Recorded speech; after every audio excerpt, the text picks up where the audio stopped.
Dua anggota DPR dari Komisi 11 ditetapkan sebagai tersangka dugaan penerimaan gratifikasi dan tindak pidana pencucian uang terkait program sosial Bank Indonesia dan penyuluh jasa keuangan Otoritas Jasa Keuangan OJK tahun 2020-2023. Keduanya adalah Satori, politisi Partai Nasdem, dan Heri Gunawan, politisi Gerindra. Menurut KPK, selain kepada BI dan OJK, kedua tersangka diduga juga mengajukan proposal permohonan bantuan dana sosial kepada mitra kerja Komisi 11 DPR lainnya. Untuk membuat dan mengajukan proposal permohonan bantuan dana sosial kepada BI dan OJK melalui 4 yayasan yang dikelola oleh Rumah Aspirasi HG dan 8 yayasan yang dikelola oleh Rumah Aspirasi ST. Bahwa pada periode tahun 2021 sampai dengan 2023, yayasan-yayasan dikelola oleh HG dan ST telah menerima uang dari mitra kerja Komisi 11 DPR RI, namun tidak melaksanakan kegiatan sosial sebagaimana dipersyaratkan dalam proposal permohonan bantuan dana sosial.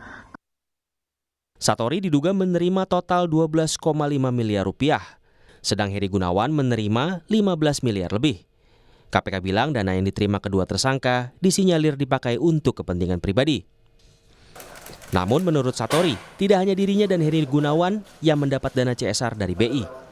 Saat diperiksa 27 Desember 2024, ia mengaku seluruh anggota DPR Komisi 11 mendapat dana dari Bank Indonesia melalui dana CSR untuk digunakan di berbagai kegiatan daerah pemilihan masing-masing. Memang kalau program itu semua anggota Komisi 11 gitu. Programnya kegiatan untuk sosialisasi di dapil gitu ya.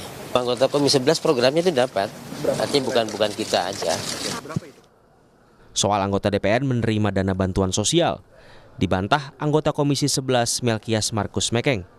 Mekeng menegaskan, dana bantuan CSR Bank Indonesia langsung diserahkan kepada pihak yang membutuhkan tanpa melalui anggota Komisi 11 DPR RI.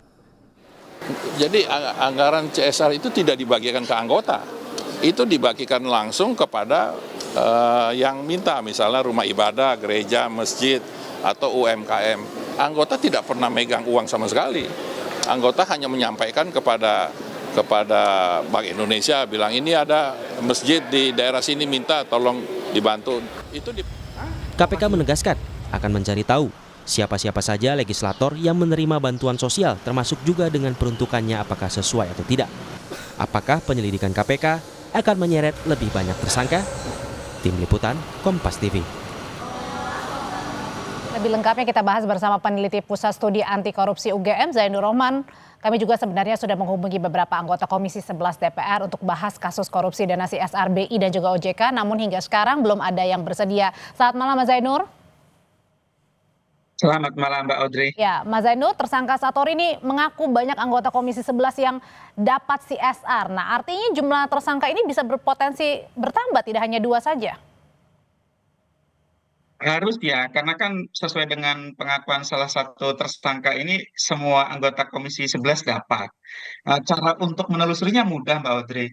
Periksa daftar penerima yang ada di dalam Bank Indonesia maupun di OJK. Apakah dari daftar penerima tersebut memiliki hubungan dengan anggota DPR Komisi 11? Saya pikir itu bukan satu pekerjaan yang susah. Yang kedua adalah follow the money. Uangnya untuk apa saja dari hibah tersebut, itu bisa minta bantuan kepada PPATK. Jadi kan ini sebenarnya 2 permasalahan Mbak Audrey. Yang pertama adalah apakah boleh anggota DPR dalam tanda kutip ya meminta atau bahkan bisa jadi memalak kepada OJK, kepada BI agar menyalurkan ya hibahnya kepada yayasan-yayasan yang terafiliasi dengannya. Bagi saya tidak boleh, itu namanya konflik kepentingan. Nah, Yang kedua adalah tapi kalau Mas sudah Zainur, disalurkan ke yayasan Mbak Audrey, juga masih dikorupsi itu, bukan untuk sosial tapi untuk beli tanah, bangun rumah dan seterusnya. Itu Mbak Audrey. Oke, Mas Zainur, tapi juga katanya ini kan mereka merekomendasikan yayasan akan terima. Memang berarti artinya ada kesengajaan dan rasanya apakah mungkin hanya bermain sendirian? Tidak, ini di dalam rapat panja diputuskan gitu ya bahwa akan ada pemberian bantuan dari BI dan OJK kepada semua anggota Komisi 11. Begitu informasi dari salah satu tersangka, begitu kan? Artinya kalau semua, ya semua harus diperiksa oleh KPK. Kalau mereka menerima, ya harus dimintakan pertanggungjawaban secara hukum. Jadi menurut saya tidak boleh ya anggota DPR itu meminta kepada BI, kepada OJK, kepada mitra-mitranya ya bantuan-bantuan untuk yayasan-yayasan yang terafiliasi dengan mereka. Itu sekali Oke. lagi jelas-jelas konflik kepentingan. Sedangkan yang diurus oleh KPK ini Mbak Audrey itu kan mempersoalkan Ah, penggunaannya ya. Sudah dikasih bantuan ternyata bukan untuk yayasan hmm. tetapi Untuk kepentingan digunakan pribadi ya Mas ya. pribadi. Gitu. Oke, Mas, Ya, ini kan sebenarnya kasusnya sudah bergulir lama ya, kalau tidak salah sejak tahun 2023. Nah, pertanyaannya kenapa sekarang dan itu pun ditetapkannya tersangkanya 2? ya ini berhubungan dengan semua partai politik Mbak Audrey. Pasti tekanannya juga tidak ringan gitu ya. Harusnya KPK bergerak cepat dan menawari kepada yang sudah speak up itu sebagai justice kolaborator ya, sebagai pelaku yang bekerja sama. Agar apa? Agar bisa mengungkap semua ya pelaku yang turut menikmati. S dan H ini harus ditawari sebagai JC gitu ya. Hmm, hmm. Kenapa? Karena mereka mengatakan bahwa semua terima lah, kalau semua terima tidak adil juga kayak kalau hanya 2 yang diproses secara hukum, juga kalau hanya 2 yang kembali kepada negara aset recovery-nya juga terbatas. Ini kan 2 ini diperkirakan hanya sekitar 28 miliar, padahal masih ada yang lain yang diduga jauh lebih besar gitu ya, Hmm. sehingga KPK perlu cepat ini lebih cepat dan juga meminta bantuan kepada PPATK kemana saja larinya Oko. dana bantuan dari OJK Follow the Jambi money tersebut itu Mbak ya? Audrey. Oke, Mas Zainur, tapi kemudian Betul. juga pertanyaannya apakah perlu dari pihak BI maupun OJK ini juga diperiksa untuk didalami? Jelas. Jadi kan ketika di dalam rapat panja di Komisi 11 itu ada kesepakatan antara BI, OJK dan juga anggota Komisi 11 itu.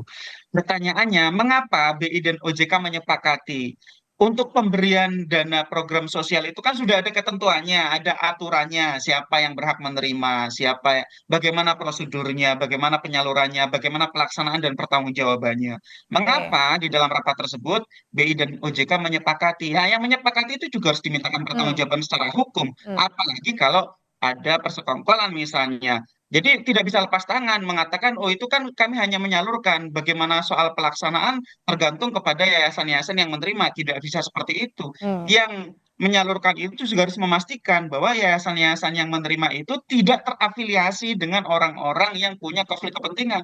Komisi 11 ini jelas punya konflik kepentingan, Mbak Oke. Audrey. Kenapa? Karena bidang mereka gitu ya. Kan lucu Nah, jadinya kalau pengawas juga nginjak kaki orang untuk ngasih bantuan, kan gitu. oke. Nah, kita sebelum saya bertanya kembali ke Mas Zainur, kita dengarkan dulu ya. Ini saat ditanya tentang kemungkinan adanya anggota Komisi 11 lain yang terlibat dalam korupsi CSR BI dan juga OJK, PLT Deputi Penindakan dan Eksekusi KPK Asep Guntur mengatakan akan mengecek laporan dari PPATK dan masyarakat. Itu juga mengklarifikasi atau mengkonfirmasi apakah benar Komisi 11 ini yang lainnya ya. Karena ini kan kami dapatnya dari LH PPATK kemudian juga dari laporan masyarakat. Apakah benar seperti yang disampaikan oleh saudara ST ini yang lain juga menerima gitu. Nah, itu yang didalami, kemudian juga setelah kita mendapatkan informasi bahwa memang benar, nah kita akan melakukan pengecekan. Akan dilakukan pengecekan katanya Mas Zainur. Pertanyaan saya balik lagi, 2023 sudah mulai diselidiki tapi kemudian sekarang baru ditetapkan tersangkanya. Jadi apa ini, ada kehendak mau tidak mau atau gimana? Ya, ini KPK sudah menetapkan 2 tersangka ya. Tanggung, Mbak, kalau tidak sekalian semua yang terlibat diungkap. Kenapa? Karena kan resiko politiknya sudah sama-sama besar gitu ya. Sekali lagi, KPK itu menetapkan tersangka 2 orang itu dengan pasal 12B huruf besar. Artinya penerimaan gratifikasi, Mbak. Berarti yang dipersoalkan oleh KPK adalah ketika BI dan OJK itu menyalurkan Hmm. kepada yayasan-yayasan yang terafiliasi dengan anggota Komisi 11. Nah, karena itu harusnya semua dong. Semua yang menerima dipersoalkan. Kalau yang dipersoalkan adalah penggunaannya untuk kepentingan pribadi, harusnya pasal 2 ayat 1 Undang-Undang Tipikor, Mbak, bukan pasal Oke. 12 huruf B besar itu. Jadi sekarang menurut saya KPK ini pasti dapat dukungan publik kok. Ah. Sudahlah, Tinggal semua berani yang atau enggaknya berarti terlibat ya Mas Zainur ya? proses hukum. Betul, ini sudah kadung basah juga, artinya Oke, KPK baik. kan tidak boleh setengah hati, harus berani gitu ya. Ini yang memang berhadapan dengan partai politik, sudah Hmm, pasti baik. obstacle-nya juga akan besar. Sekalian dong yang tuntas, biar ada persamaan di hadapan hukum. Nanti Oke. Satori itu yang sudah speak up itu biar juga bisa membantu gitu ya. Hmm, Apalagi kalau ditawari status JC. Juga Satori dan Edi baik. Gunawan akan kasihan juga kalau hanya mereka berdua, padahal Oke. semuanya menerima kan gitu. Oke, sudah Audrey. kita tangkap informasinya. Terima kasih Mas Zainur Rohman, peneliti Pukat UGM. Selamat malam.